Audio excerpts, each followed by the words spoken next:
Bon, bien, moi c'est Geneviève Riel-Roberge, je suis journaliste, une ancienne journaliste, puis aujourd'hui je vais en apprendre un peu plus sur le métier de BDiste. Donc j'interroge Bertrand Dugas, qui est un BDiste professionnel depuis plusieurs années. C'est bien beau. Vas-y. Bon, Yes. bonjour Bertrand, Salut. ça va bien aujourd'hui? Pas super.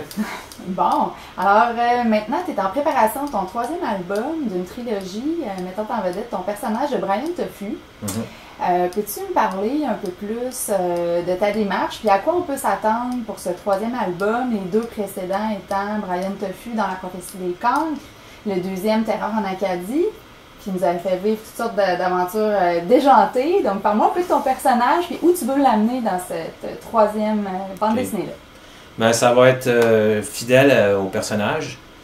Puis dans le sens où ça va être tout aussi déjanté. Ça va être tout aussi irrévérencieux. Ça va être tout aussi bizarre. Ça va être tout aussi euh, imprévisible ou rocambolesque. Puis ça veut heurter certaines sensibilités, mais c'est pas pour les Boy Scouts, là. Brian Tofu, c'est ça. Moi, je préférais faire un personnage un peu tout croche, là, puis qui se démerde, que de faire du bon chic, bon genre, là, qui, qui habite en banlieue, là, puis tout va bien dans sa vie. Parfait. Puis parle-moi donc, là, qui t'a inspiré ou d'où tu tires ton inspiration pour cet anti-héros-là qui est, comme tu le décris bien, complètement à l'opposé des standards, des standards de la société finalement, puis qui est à contre-courant, qui nous a fait voir de toutes les couleurs, puis qui était à la base, rappelons-le, un journaliste affecté aux faits divers malgré lui, qui couvrait notamment les chats écrasés. Les chats et les chiens écrasés. Ouais. Où c'est mon inspiration? Tout le monde me demande la question, est-ce que c'est toi? Là, tu sais? Puis j'ai tout fait dans mon possible pour qu'il ne me ressemble pas physiquement. Je veux dire, si vous le regardez, il me ressemble pas. Là. Il me ressemble pas du tout. Mais non, ça n'a rien à voir avec moi. C'est un grand brun, puis moi, je suis plutôt un petit blond. Là, tu sais, c'est pas, ça fonctionne pas. Là. C'est pas moi, ça. Ça fait que, ben, c'est sûr qu'il y a des choses qui viennent de moi, là, dans le sens où je m'inspire de la réalité, finalement. Là. Puis, dans l'histoire, elle a un lien. Parce que je pourrais dire le seul fil conducteur qu'il y a d'un album à l'autre, c'est que c'est inspiré de la réalité, finalement. Donc, dans celui-là, on doit s'attendre à ce que ça parle de mondialisation par la bande. Parce que c'est notre Made in China, donc on sait tous ce que ça implique. Puis je l'avais commencé, je tiens à spécifier que j'ai commencé l'histoire avant les histoires de COVID. Avant qu'on parle de COVID. Donc ça faisait assez longtemps. Puis ça prend un temps fou à faire une bande dessinée parce que ça prend un temps fou. C'est ça. Là. Puis si on fait ça comme moi à l'extérieur de nos occupations pour travailler, là, ça prend encore plus de temps. Puis c'est beaucoup de labeur pour peu de revenus, là, mais bon, c'est une passion. Je peux vous montrer, là, ça c'est juste une petite pile des illustrations là, qui... Une petite pile. Non, ouais, j'en avais plus que ça. Il y en a beaucoup, là. Il y en a J'en avais. beaucoup. Ouais. Puis donc je les dessine, puis après ça, je les colore une à une. Là, c'est par rapport aux autres albums, avant, je les ai colorés à la main, à l'aquarelle. Donc, j'ai pas utilisé Photoshop là, comme la dernière fois.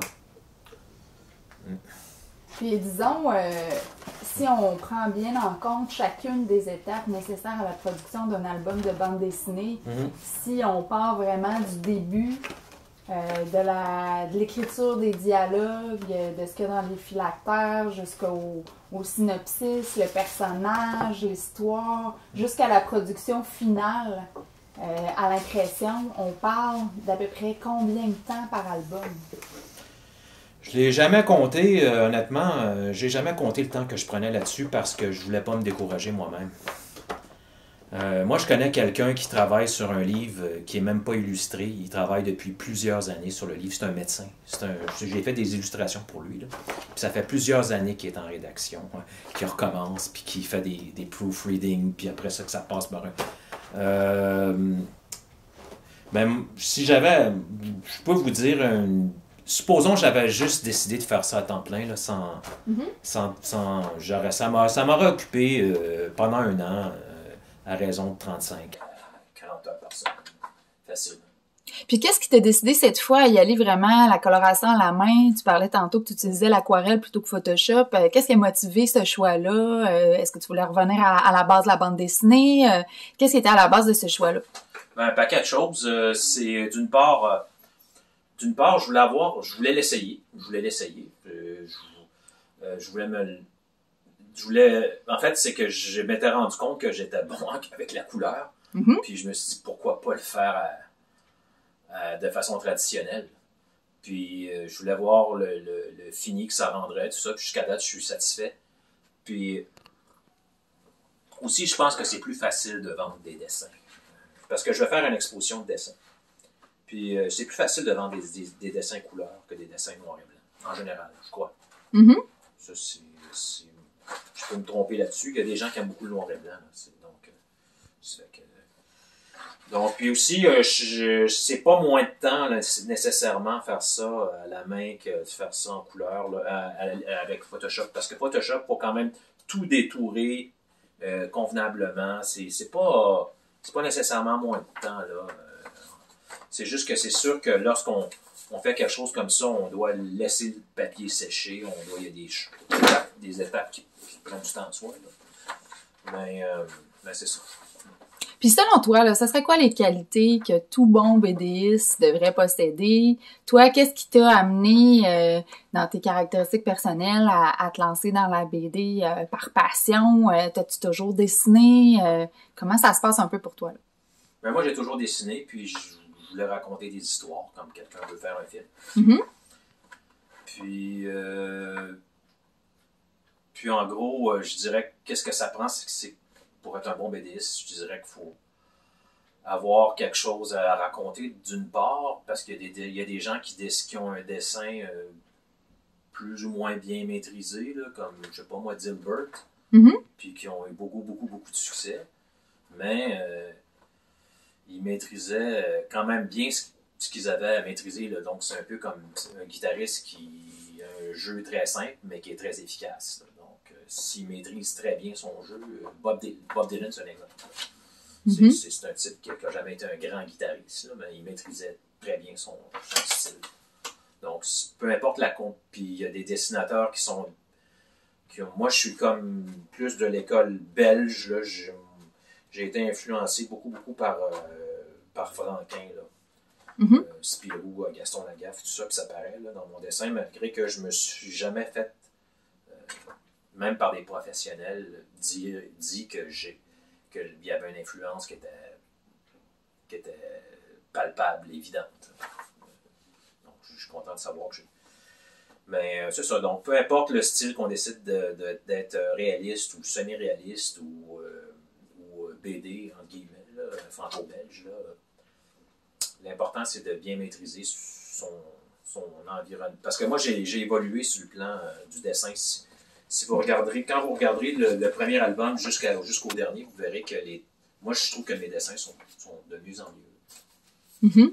Oui, effectivement, il y a une évolution. Puis par rapport à la psychologie de ton personnage, parle-nous-en donc un peu. Est-ce que lui, il a évolué du premier au dernier album? Puis est-ce que tu peux résumer un peu, sans voler le punch, ce qui se passe dans le premier, dans le deuxième, Terreur en Acadie, puis dans le troisième, Not Made in China?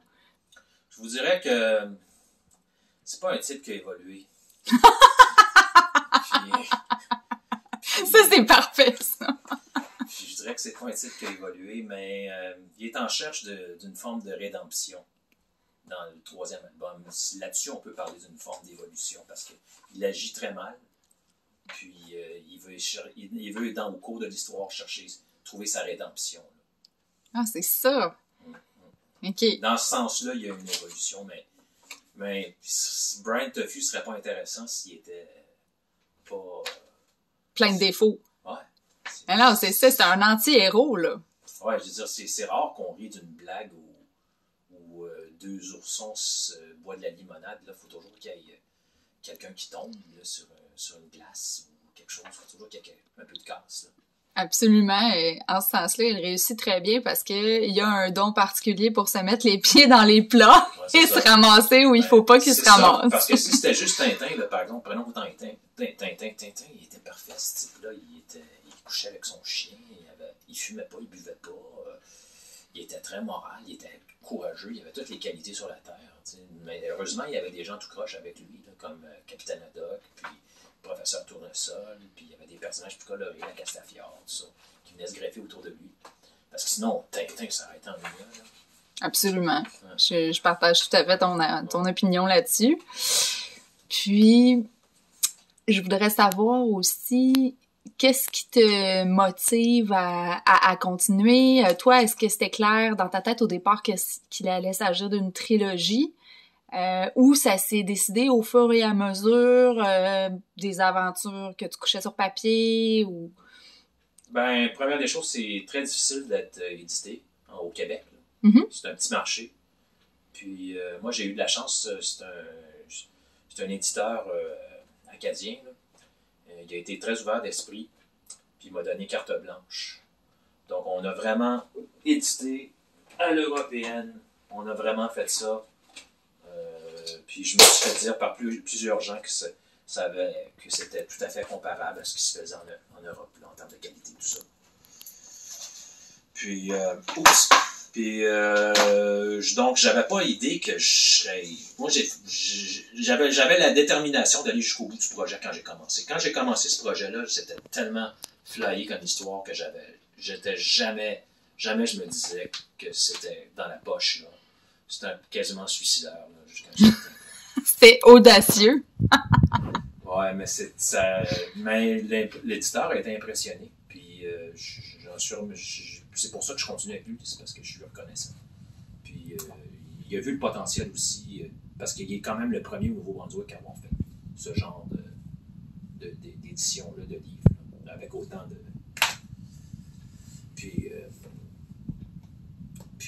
Donc, moi, la trilogie, c'est simplement parce que j'étais pas sûr que je voulais même faire un deuxième là, ou un troisième là, quand je regardais le temps que ça me prenait. J'ai eu une subvention du Conseil des arts pour faire le deuxième là-bas. Mm-hmm. Ça m'a beaucoup aidé.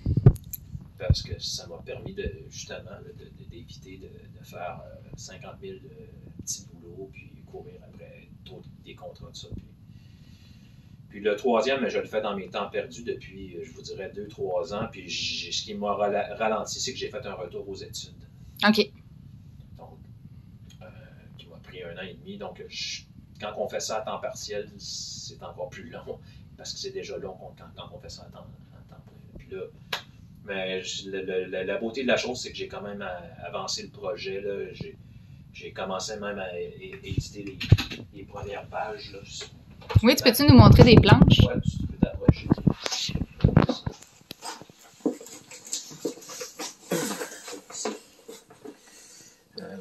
Ok, c'est bon.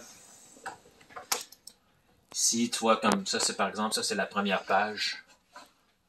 Okay, ça, je fais l'édition dans un logiciel de mise en page. Là. Oups, ça, c'était l'ancienne. Mm-hmm. Puis là, donc, je commence... Je fais mon montage dans un logiciel d'édition photo d'abord, comme ici. Que ça, c'est fait à partir des dessins que j'ai scannés individuellement. Comme ce dessin-là, ici, ben, dans le fond, je peux vous le montrer, je l'ai sûrement quelque part là-dedans. Là, tiens, il est là-dedans. C'est lui, vous voyez? Oui, absolument. Donc, c'est lui, ce que j'ai scanné. Puis après ça, je le ramène pour un format A4 d'édition. Ça va rentrer, ça va être une petite case, ça. Parce que ça c'est une technique que j'ai développée moi-même. Parce que tout le monde... Je sais toujours ce que je veux dans une case, mais je sais jamais ce que je veux dans une page. Ça fait que cette façon de travailler-là me permet d'improviser après ça. Me dire, OK, là, ça va bien fonctionner. Par exemple, ici, j'ai fait... Je vais vous faire un scoop, là. J'ai fait une page, un dessin. OK. Je trouvais que ça fonctionnait. C'est ce dessin... Je pense que je peux vous le trouver là-dedans, là. C'est... Ouais, c'est lui. Ah, OK. Ouais. C'est que... Donc, c'est ça. Donc, cette méthode-là, mais anciennement, je sais qu'il travaillait sur des très gros formats. Puis après ça, il prenait une photo. Puis par une technique que je me rappelle plus comment il faisait ça, là, mais il rapetissait tout simplement à partir d'une photo. Puis il travaillait sur des très gros formats. Moi, je préfère faire une case comme ça à la main, là, individuellement, puis comme ça. Là, après ça, je fais le dessin, puis après ça, au plomb. Oui. Puis après ça, je l'encre. OK. Je l'encre, puis après ça, je vais le colorer, puis c'est comme ça. C'est comme ça que j'aime travailler, mais ça, c'est ma méthode. Il y en a qui peuvent travailler, par exemple, avec 3 cases à la fois ou bien un étage à la fois. L'infographie nous permet cette flexibilité-là aujourd'hui. OK. Autrefois, ça n'aurait été pas pensable de travailler comme je travaille. Mais il y a une chose que j'ai tenue, c'est que malgré la technologie, j'ai tenu à garder ça artisanal dans le sens où je dessine pas à l'écran. Je dessine, c'est sur du papier, c'est ancré, c'est scanné. Okay. C'est des vrais dessins. Là. Je travaille pas devant un écran, devant des pixels. Je travaille avec du papier, je travaille avec de l'encre. Okay. Je travaille avec des vrais médiums. Okay. J'ai tenu Mordicus.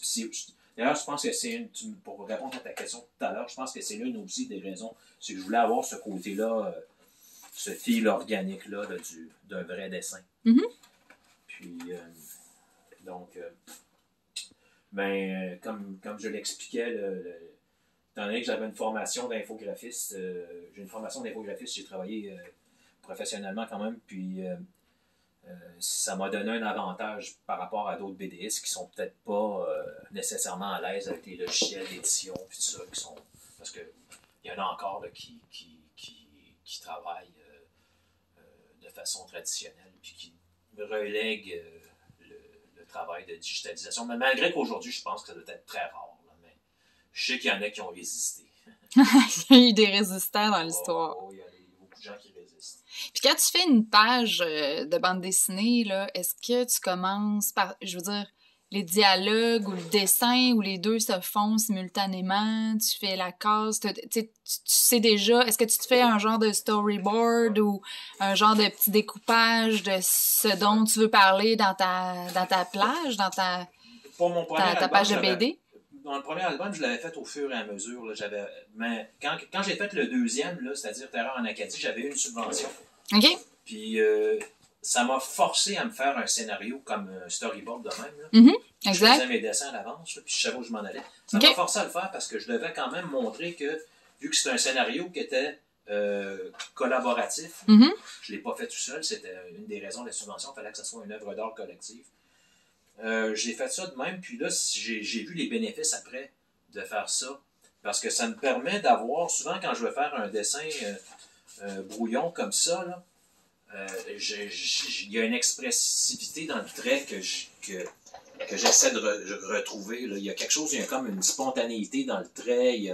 Souvent, je veux mieux saisir même la perspective. Il y a des choses, parce que je n'ai pas commencé à cogiter, comme par exemple, là, je suis en train de me casser la tête à faire une perspective parfaite, faire en sorte que les proportions, par exemple, la chaise soit pas trop haute par rapport au personnage, comme j'avais commencé le dessin, puis la chaise était trop... Tu sais, je me casse la tête là, en ce moment, mais quand je fais un scénario ou un storyboard comme ça, je fais un premier jet, puis souvent... comme je le mentionne, c'est très bon. Puis là, c'est ça que je fais. Là, je fonctionne comme ça. OK. Ah, ben c'est bien, c'est intéressant. Donc, maintenant, je fais un scénario comme ça à l'avance, là. Puis, après ça, je l'encre. Comme par exemple, je pense que justement, j'ai ce dessin-là ici. Ça, c'est le dessin fini, puis ça, c'est le dessin scripté. OK. C'est bien. Puis tu disais tantôt que Brian Tofu te ressemble pas du tout physiquement, donc t'es assurément pas sa source d'inspiration, mais je vois dans ses caractéristiques physiques qu'il y a quand même un menton assez proéminent à la Brian Mulroney.